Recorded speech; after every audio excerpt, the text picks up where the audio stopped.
Así como usted está sentado en su lugar, le voy a invitar para que busque la porción de la palabra del Señor que vamos a utilizar en esta ocasión para traer el consejo de Dios a la vida de cada uno de ustedes. Libro de Ezequiel, capítulo 37. Estamos leyendo en esta ocasión al profeta Ezequiel, ubicado por los entendidos como un profeta mayor, porque en el Antiguo Testamento hay profetas mayores y a otros los definieron como profetas menores, no porque los mayores tuvieran más unción y los menores tuvieran menos unción. Así se les definió por los teólogos, porque tienen más capítulos los profetas mayores que los profetas menores, por el capítulo, el contenido que está ahí. Por eso se les definió mayores y menores.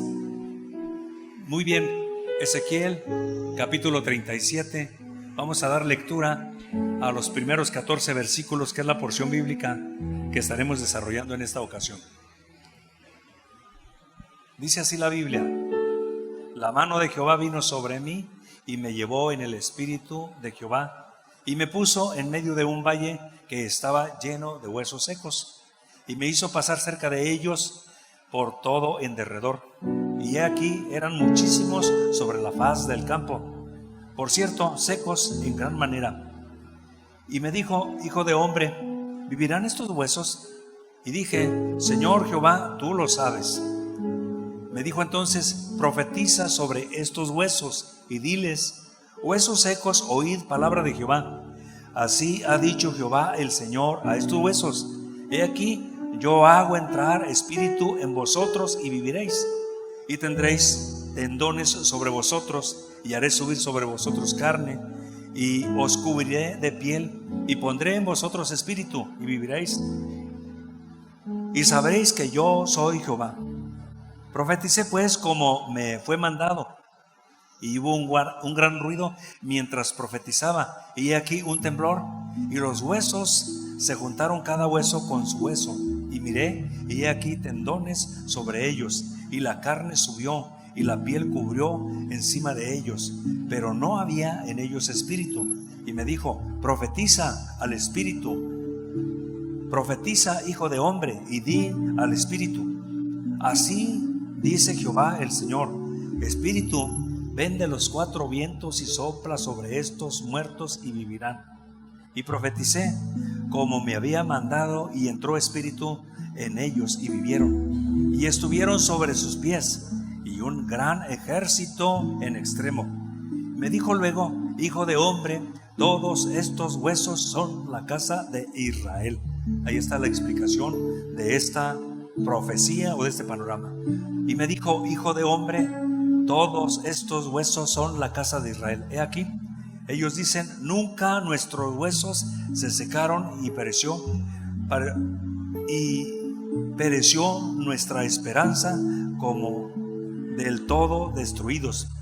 Por tanto, profetiza y diles: así ha dicho Jehová el Señor, he aquí, yo abro vuestros sepulcros, pueblo mío, y os haré subir de vuestras sepulturas, y os traeré a la tierra, y sabréis que yo soy Jehová, cuando abra vuestros sepulcros, y os saque de vuestros sepulcros, pueblo mío, y pondré mi espíritu en vosotros, y viviréis, y haré reposar sobre vuestra tierra, y sabréis que yo soy Jehová, y sabréis que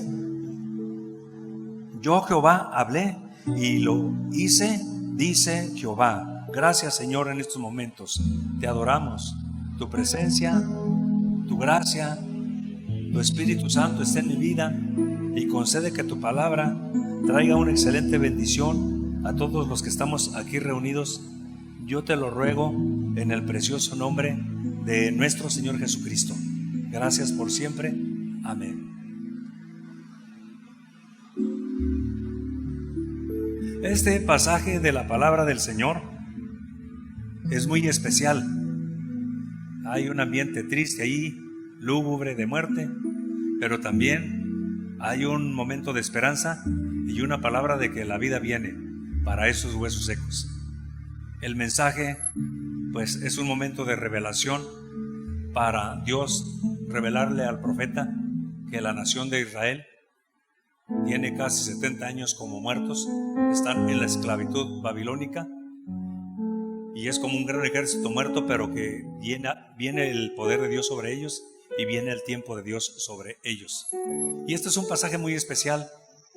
Ezequiel está considerado como uno de los profetas mayores por lo extenso de su ministerio, y no solamente por lo extenso de su ministerio, por lo extenso de las profecías que Dios le reveló. Ahí está todo el libro de Ezequiel. De hecho, cuando hemos leído la palabra del Señor, que leemos desde el Génesis hasta el Apocalipsis, leer Ezequiel es un poco tedioso, es un poco cansado por la espiritualidad que hay en cada una de sus profecías.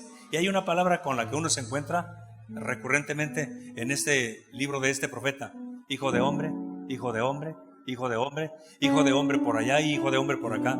Se menciona 93 veces esa palabra, está recurrentemente, donde Ezequiel tiene bien ubicado un detalle, que él es un profeta que Dios escogió, que Dios lo está usando, pero tiene bien ubicado que es humano, que es igual que los demás, no ha perdido piso, y él sabe que es humano y que es pecador como los otros. Entonces ahí está. Pero en ese momento Dios lo honró con ese ministerio de ser un profeta y de usarlo para que traiga la palabra de Dios. La palabra profeta en el Antiguo Testamento viene del hebreo navi, que significa el que habla en lugar de otro. Dicho así concretamente, el que habla en lugar de Dios. Ezequiel fue uno de los deportados. Ustedes saben que en el 605, cumpliéndose las profecías que Jeremías dio para el pueblo o la nación de Israel, porque la nación de Israel empezó a apartarse lenta y paulatinamente delante del Señor. Y cuando alguna persona, alguna familia o un pueblo o una nación se empieza a alejar paulatinamente de Dios, sirvieron a Dios, conocieron a Dios, eran de Dios, y que empiezan a alejarse paulatinamente, pues Dios tiene procesos para quebrantarlo, para humillarlo y para traerlo otra vez de regreso. Entonces Israel se fue alejando. Israel escuchaba más a los profetas falsos que a los profetas verdaderos, como era Jeremías. Jeremías era llorón porque su mensaje siempre era de juicio. Te he puesto para arrancar, plantar y destruir y edificar, le dice. Entonces el espíritu de Jeremías era noble, era tierno en sus mensajes, y fue el que estuvo profetizando que venía el rey del norte y los iba a llevar esclavos. Y Jeremías incluso era tan exacto, porque las revelaciones que Dios le ponía, pues era exactamente lo que Dios tenía. Incluso hay un pasaje donde Jeremías le dice: he aquí, yo voy a poner mi palabra en tu boca.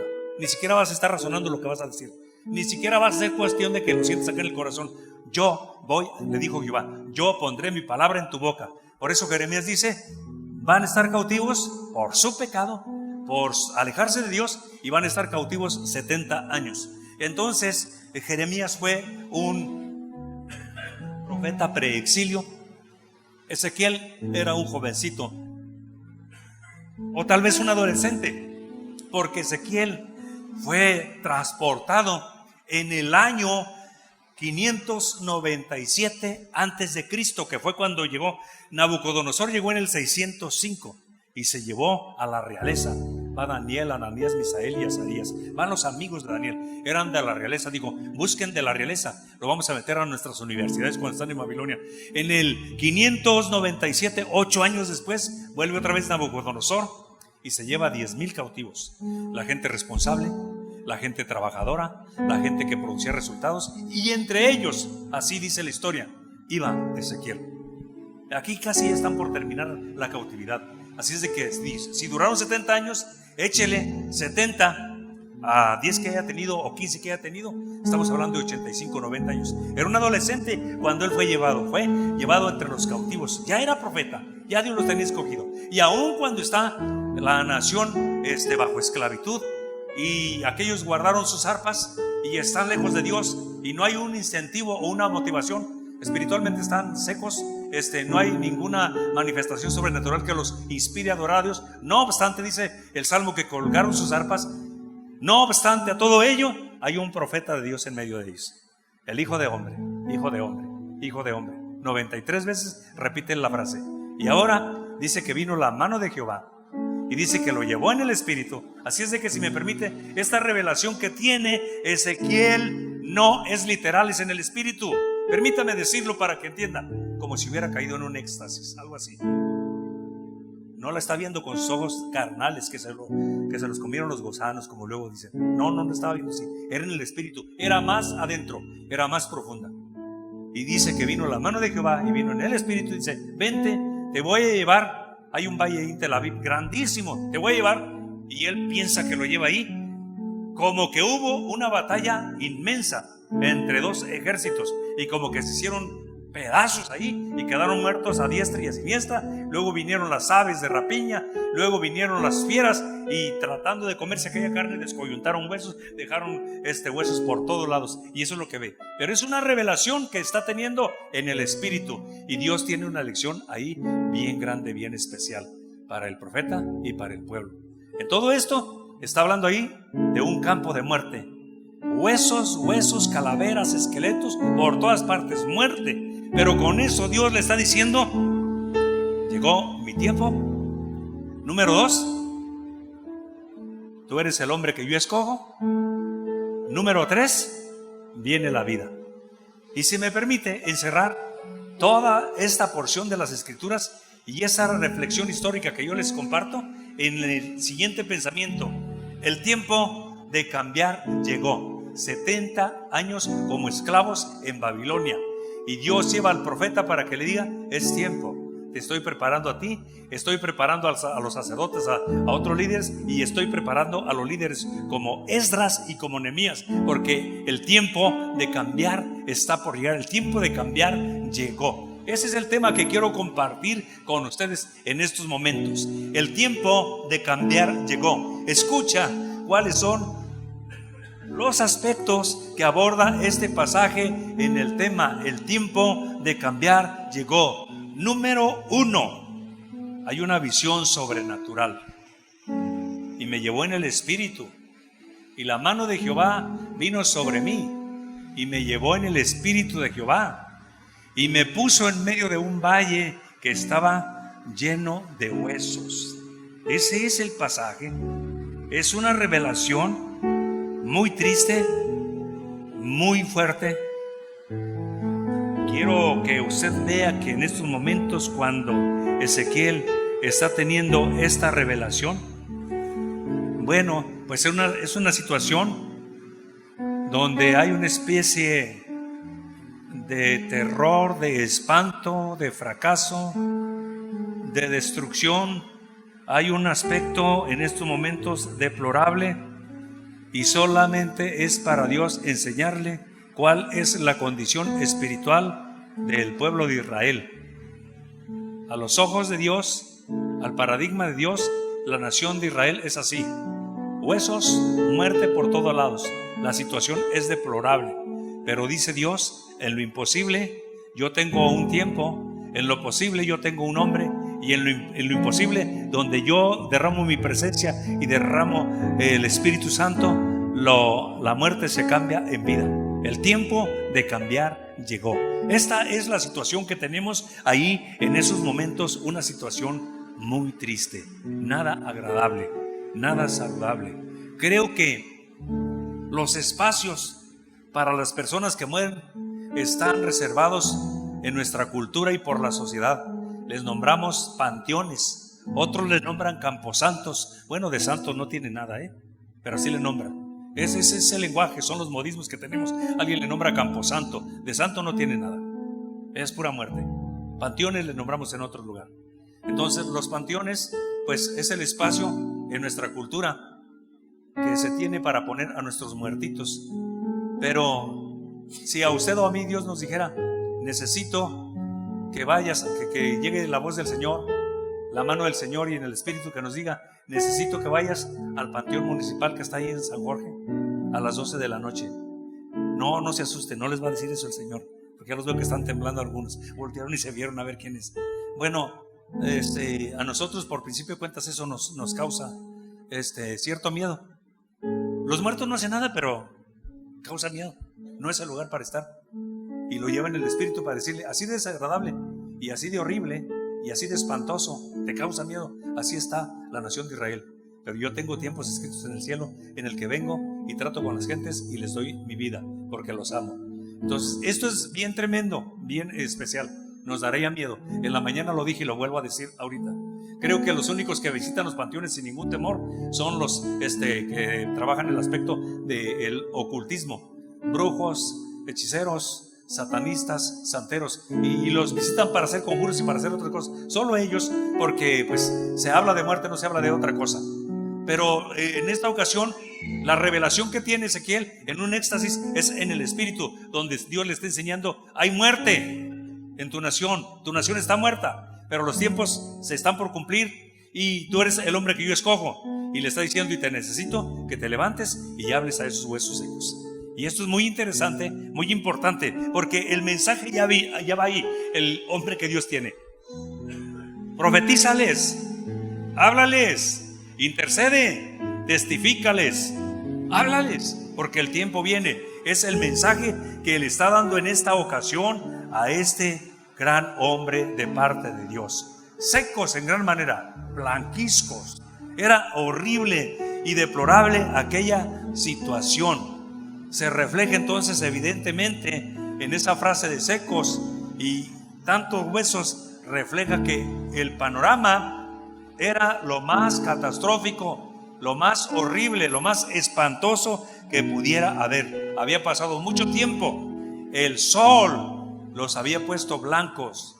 Usted y yo, que a veces caminamos por los campos y nos encontramos donde murió una res y nos encontramos su cabeza, sí, la ha visto en alguna ocasión, blanca se fue, el hueso blanco, así estaba. Muchos años habían pasado por ellos. Y es que el profeta de Dios, que era Jeremías, a quien Dios le dijo: tú no te preocupes, cuando tú hables mis profecías, mi mensaje va a ser de juicio, de confrontación. Mi mensaje va a ser para destruir, para derribar. Pero lo que tú vas a estar hablando es la palabra que yo te pongo en mi boca. Y recuerde que el rey de aquel tiempo lo sacó de la cisterna. Vayan por el profeta que tenemos castigado por andarnos hablando eso. Dice que él, que es de Dios, cuando tenemos un grupo de profetas y mayoría manda, que nos dicen que no viene eso, sáquenlo de la cisterna. Y cuando sacan a Jeremías de la cisterna, el rey le dice: hay palabra de Jehová. Le aventaban pan a la moza, lo acaban de sacar de la cisterna, tenía muchos días ahí, y le dice el hombre: hay palabra de Jehová, viene un rey del norte, te va a conquistar y se los va a llevar cautivos por 70 años. Oiga, lo acaban de sacar de la prisión. Pero no estaba acobardado el hombre, aunque era el profeta, no está dominado, no está acobardado, y da la palabra, entrega la palabra. Esto es muy interesante, es muy importante.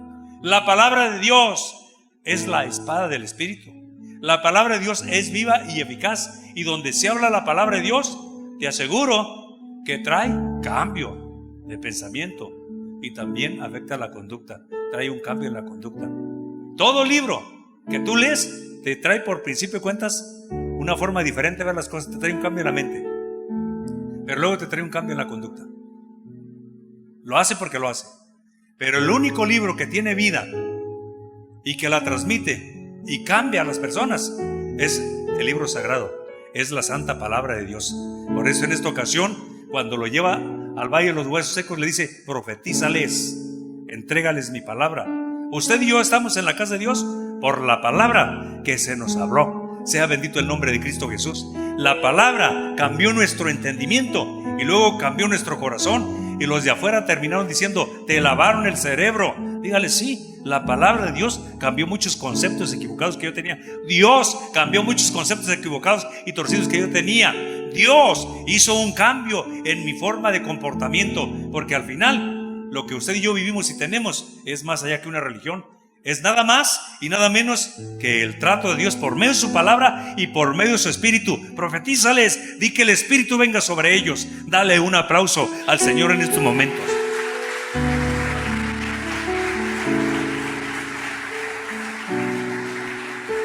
Escuche cuáles son los aspectos que contiene este pasaje o esta profecía de Ezequiel en relación al tiempo del cambio. Llegó. Número 2, una interrogante divina. Y me dijo: hijo de hombre. 93 veces repite esta frase: ¿vivirán estos huesos? Y la respuesta del hijo del hombre dijo: tú lo sabes.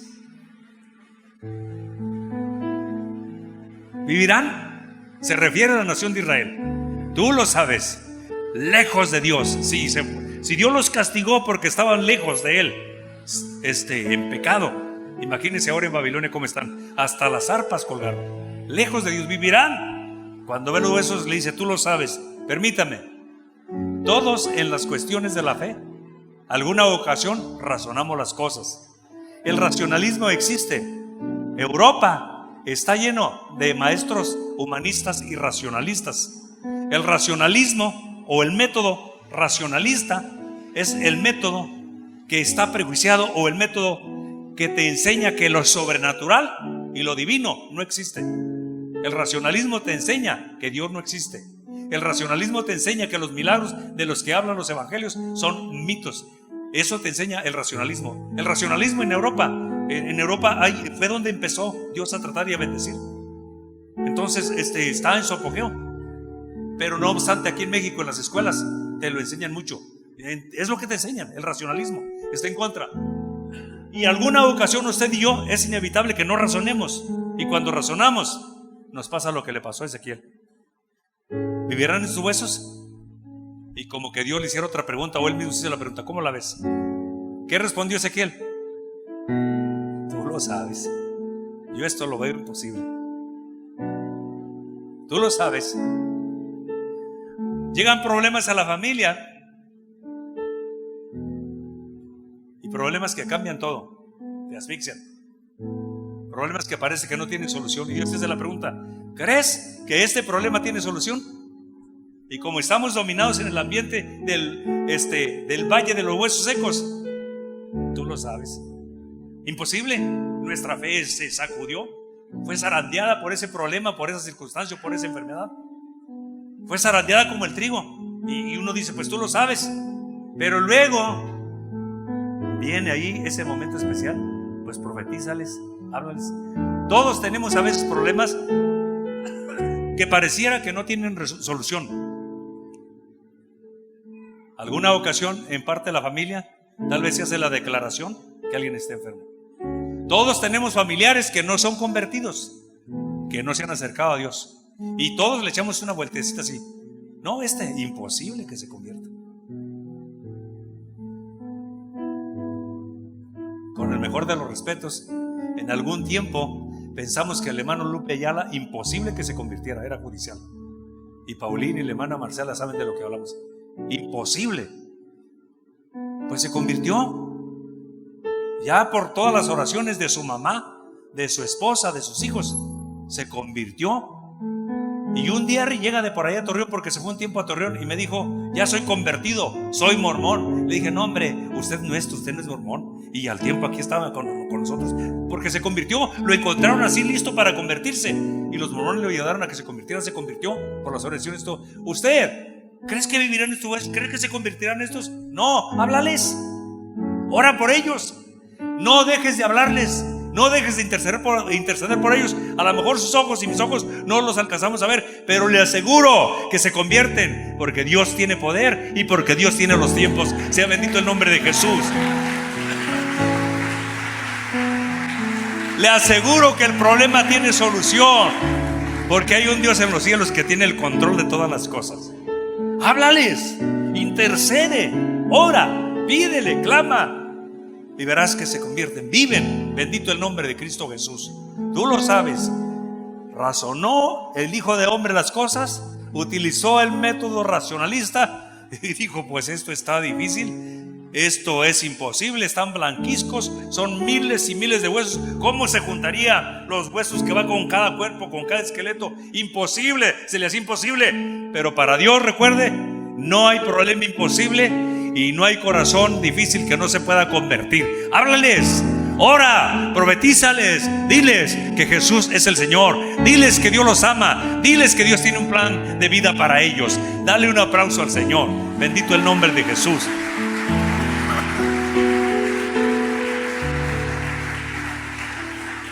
Escuche cuáles son los aspectos que contiene este pasaje de esta revelación que Dios le dio al profeta Ezequiel en el tema: el tiempo de cambio llegó. Número 3, un mensaje profético. Y dice la palabra del Señor: y me dijo, entonces profetiza sobre estos huesos y diles: huesos secos, oíd palabra de Jehová. ¿Qué les parecería a ustedes que yo les dijera ahorita: voy a dejarle lugar a Omar, él va a continuar con este mensaje y este escrito, y yo voy al panteón municipal a predicarles a los sepulcros y voy a hablarles? Háblales a esos huesos, profetízales. ¿Qué pensarían ustedes de mí? ¿Qué pensarían si me fuera al panteón ahorita a predicarlos entre los sepulcros? ¿Que estoy loco? A muchos de los profetas los tildaban de locos. ¿Qué le pasa? Profetízales, háblales. Y como que si aquel utilizaba otra vez el razonamiento: Dios, ¿qué te pasa? Pues ¿cómo le voy a profetizar a esas cosas blancas que tienen más de 70 años? Profetízales. No importa cuánto tiempo tenga tu problema, no importa lo grande que sea, profetízale, cree en el Señor, habla. Y voy a hablar algo muy importante. No estoy de acuerdo con algunas posturas de las corrientes teológicas neopentecostales, porque hoy te dicen: declara, decreta, y no es lo mismo que esto. No es lo mismo que profetizarles. Porque declarar, la cosa hecha, bueno, el que tiene la decisión final, dice la Biblia que todo lo que pidamos al Padre en el nombre de Jesús, Dios lo hace, pero no habla de decretar. No habla de declarar, perdón. Todavía decretar se me hace más osado, o más impertinente, o más irresponsable, porque decretar quiere decir que usted y yo estamos tomando el lugar que le corresponde a Dios.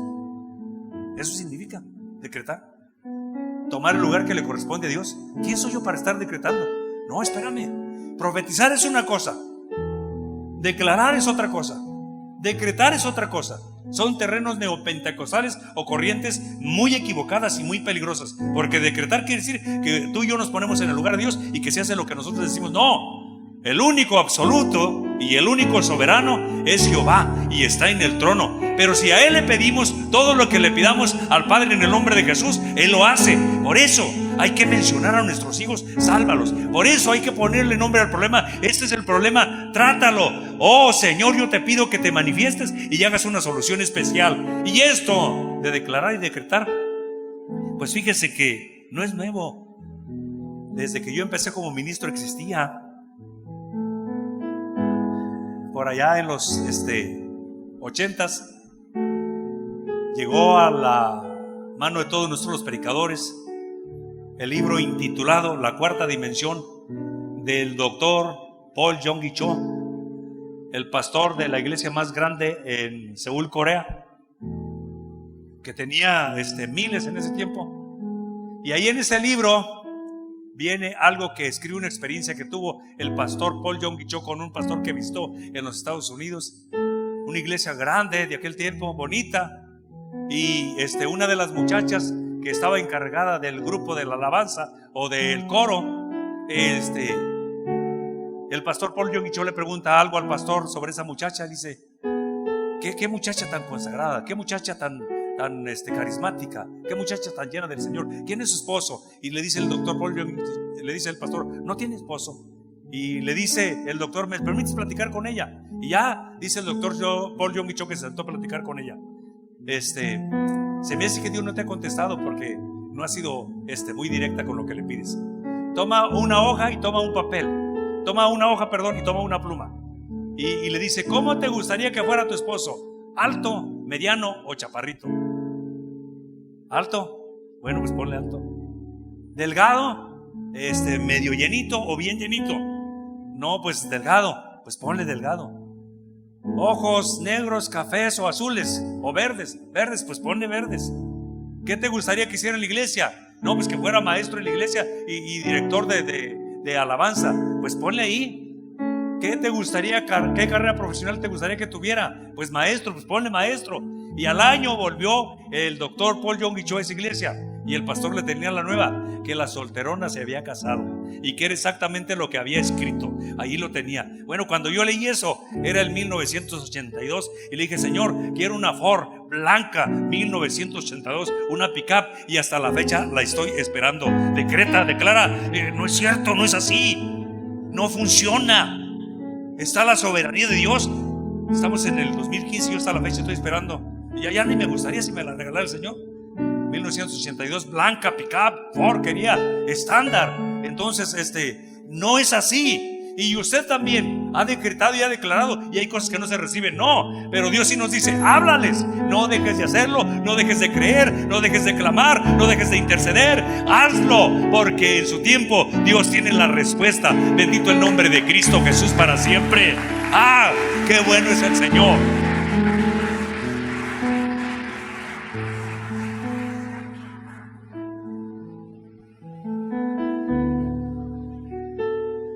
Dice la Biblia, la palabra es la espada del Espíritu. Y tomad el yelmo de la salvación y la espada del Espíritu, que es la palabra de Dios. Dios es el que hace las cosas y con su palabra es el que determina todo ello. Y es a través de decirle al Señor, aquí estamos.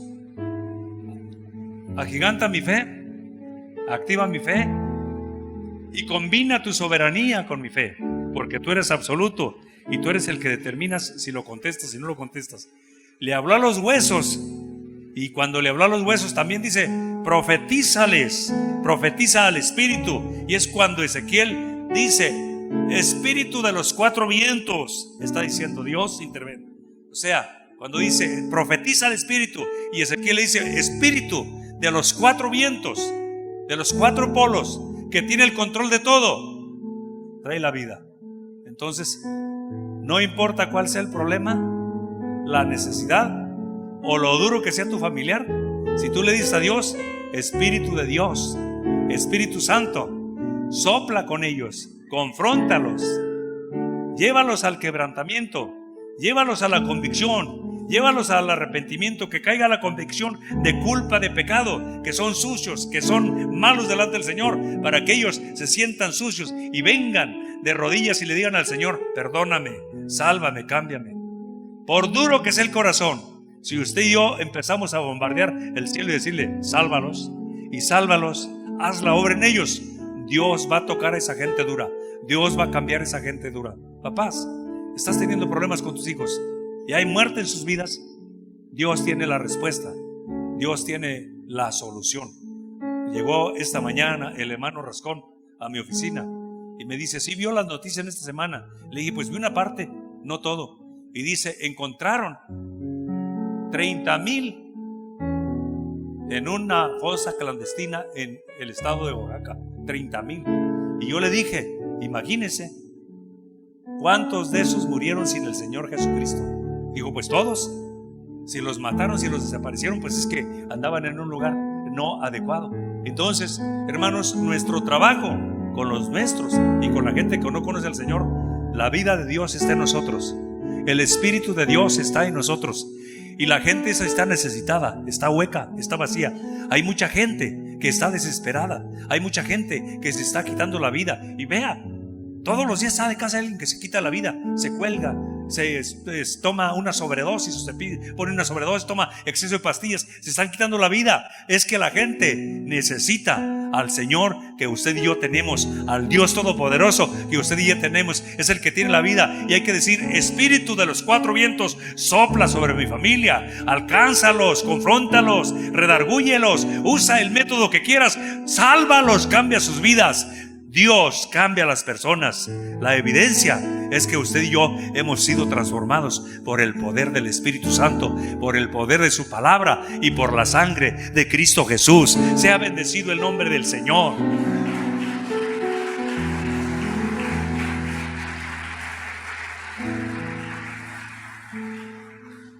Y profeticé, dice Ezequiel, les hablé a los huesos. Y cuando les habla a los huesos en la revelación que tiene, imagínense los huesos corriendo, caminando para todos lados, pegándose cada hueso con su hueso. Eso fue espantoso. Pero viene el Espíritu Santo y trata con Ezequiel. Dice, así está Israel. Parece imposible, pero ha llegado el momento en el que yo voy a regresar a Israel, a Jerusalén. Tengo ya el hombre adecuado que va a dirigir la construcción del muro, la reedificación del muro y la reedificación del templo. Y ese hombre se llama Nehemías. Ya lo tengo listo. Tú profetiza, tú haz tu parte, tú entrega el mensaje que yo tengo. Ve lo que le está diciendo, ve, háblale a la nación. Ve y grítale a la nación, que no se les olvide que yo soy un Dios de tiempos. Ve y grítale a la nación, que no se le olvide que yo soy un Dios que tiene el control de toda la humanidad. Ve y grítale a la nación de Israel que no se les olvide que yo soy un Dios poderoso. Y ve y grítales que yo estoy a punto de regresarlos a su patria. Y eso era tremendo, 70 años cautivos. Ya se había muerto la generación, parte de la generación que se había ido. Eran nuevas generaciones. Ve y diles que tienen que regresar. Bendito el nombre de Cristo Jesús. Ahorita mismo hay una profecía en la palabra del Señor. Cuando la higuera reverdezca, dice el Evangelio, aprended que los tiempos están cerca, que la venida está cerca, que el tiempo del fin está cerca. Y esa profecía se refiere a todos los judíos que están dispersos en todo el mundo. Un día Jacobo Zabludowski, cuando tenía su programa de 24 horas con Jacobo Zabludowski, dijo: yo sé, soy judío y yo sé que un día tengo que regresar a mi tierra. Y todos los judíos, fíjese, porque la profecía está ahí. Cuando la higuera reverdezca, y el mensaje de esa profecía se refiere a que un día todos los judíos de todo el mundo donde están van a regresar a su patria, los que estén vivos. Entonces es cuando el fin está cerca. Dios es un Dios de tiempos. Dios es un Dios poderoso. Así es de que lo que te esté pasando, lo que está sucediendo, esa gente dura en la familia se va a convertir. Ora, háblales, profetízales. El problema que tienes o la enfermedad que te acaban de declarar, para Dios no es nada. Dios tiene tiempos y Dios tiene poder. Bendito el nombre de Cristo Jesús. Les profeticé, se juntaron los huesos. Vi cuando los tendones venían y se ponían en su lugar. Vi cuando la carne los cubrió. Vi cuando el Espíritu los tomó y se levantaron. Eso es lo que dice. Y la nación de Israel se levantó. Y todavía usted sabe que después de todos los tiempos, de todo lo que le ha pasado a Israel, es porque se aleja de Dios. 1946, cuando Israel se declaró como nación y que vino a pelear con todo lo que tenía su tierra. Pues de aquel tiempo, y los historiadores dicen que algo sobrenatural peleaba a favor de Israel, porque Dios tiene un trato con Israel como lo tiene con todo el mundo. Así lo dice la palabra de Dios: de tal manera amó Dios al mundo que regaló a su único hijo, para que todo aquel que en él cree no se pierda, mas tenga vida eterna. Así es de que entre los de todo el mundo estaba usted, estaba yo, y están todavía muchos que van a salvar, se van a salvar, y están muertos, y muertos en gran manera. Pero va a llegar la palabra, va a llegar la vida del Espíritu, y ellos van a terminar entregándose a Dios y sirviendo a Dios. Los que te golpean, los que se burlan, los que te atacan, los que se declararon sus enemigos, si tú clamas por ellos, un día van a estar sirviendo al Señor. Bendito el nombre de Cristo Jesús para siempre.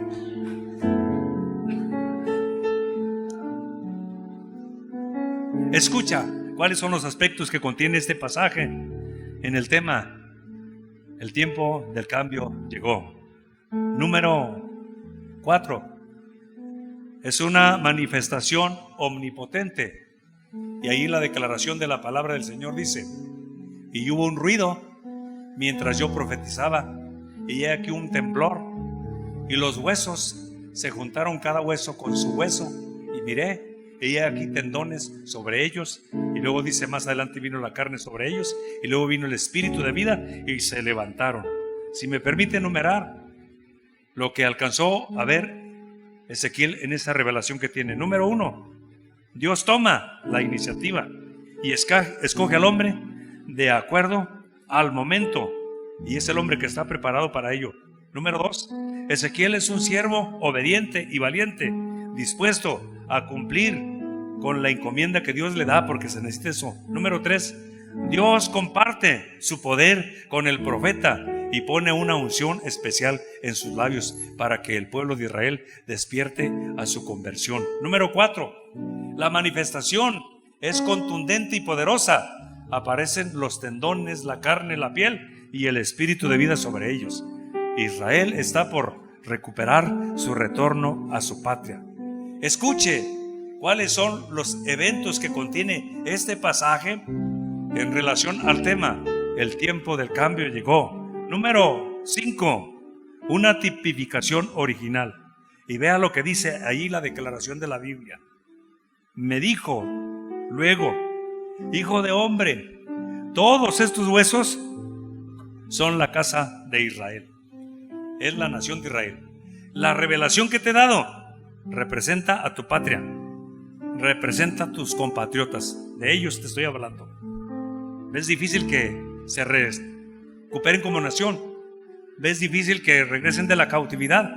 Pues eso era lo que le estaba diciendo.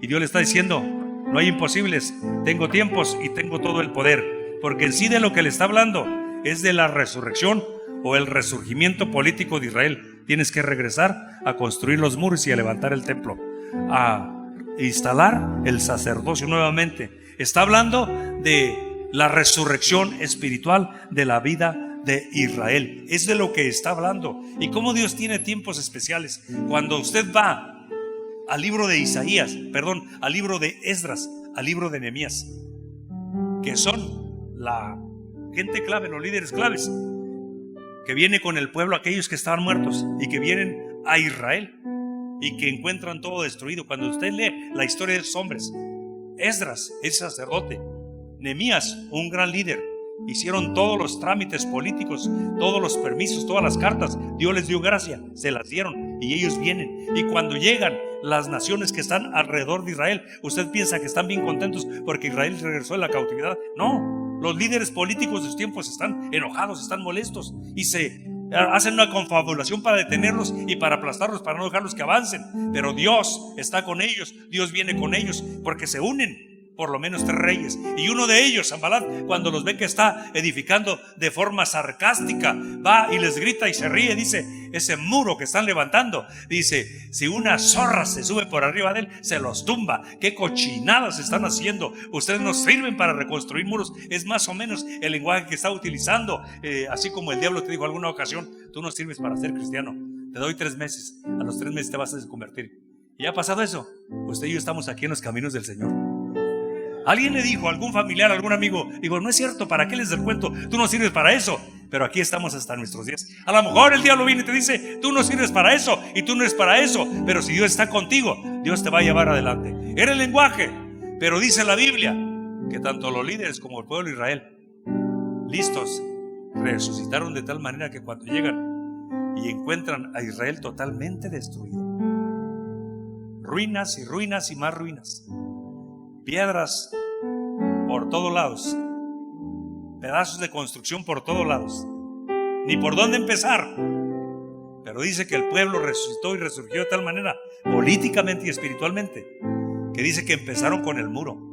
Y dice que los que estaban trabajando, en una mano traían la espada o el arco y en la otra traían la cuchara, con lo que andaban trabajando, porque así resurgieron. Eso es Dios. Yo solamente te digo, tus familiares que no se han convertido, en Dios hay esperanza y Dios tiene la respuesta para alcanzarlos. Háblales, profetízales, no dejes de hablarles, no dejes de hacerlo. Estos de corazón empedernido, a lo mejor si ya se te rebelaron y te declararon la guerra y te dijeron: es que no quiero que me andes hablando de eso. Bueno, deja de hablarles de eso, pero entonces trata ese asunto en la presencia del Señor y dile al Señor cuando estés orando, pronuncia el nombre de Él, bendícelo aunque no quiere nada contigo, y prepara el momento para cuando tú lo salves y verás lo que pasa. No dejes de hablarles.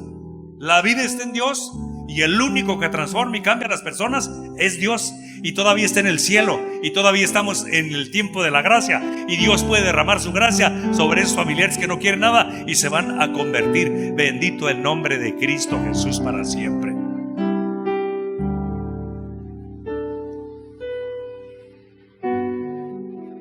En Onuaba, la mujer que está de pastora ahorita es una mujer la que tenemos en Onuaba. El hermano Martín, de aquí de nuestra congregación, la conoció en la cárcel. La hermana Elisa. El hermano Martín la conoció ahí en la cárcel. Y el testimonio que escuchó el hermano Martín de los custodios y de las demás compañeras de él que estaban detenidas, no le apostaban 3 cacahuates. Pero aparte de eso, el testimonio, la mujer era mala, pesada, tremenda. El mismo hermano Martín, el hermano Martín sabe cómo navegar ya a muchos de los presos, porque tiene mucho tiempo entrando a predicar a los presos, ya los conoce bien, cómo es su actitud. Entonces, pero todos los comentarios de la mujer, nadie la recomendaba. Pues el hermano llegaba y testificaba y le predicaba como le predicaron otros muchos. La sorpresa es que el hermano Chunel un día dijo: siento que debemos ir a Nonova a apoyar a la pastora, a hacer una campaña. Y se organizan. Dijo el hermano Martín: yo voy con ustedes. Y luego se pegaron otros. Y cuando el hermano Martín llega y la ve ella: ¿y usted qué está haciendo acá? Soy la pastora, le dice. Pero todas las declaraciones de los custodios, de las presas, de los presos eran negativos. La mujer estaba tremenda, era mala, estaba pesada, como luego decimos en el lenguaje nuestro. Nadie aseguraba que se convertiría, pues mucho menos para que fuera pastor. Está de pastor en Nonova, y Nonova es un lugar difícil, pero ahí está, predicando al Cristo que cambia y salva, porque ella es una evidencia. Era algo terrible, era algo temible. Nadie pensaría que iba a cambiar, pero llegó la palabra y llegó Dios y la transformó y la apartó para el ministerio. Sea bendito el nombre de Cristo Jesús. Qué precioso es el Señor.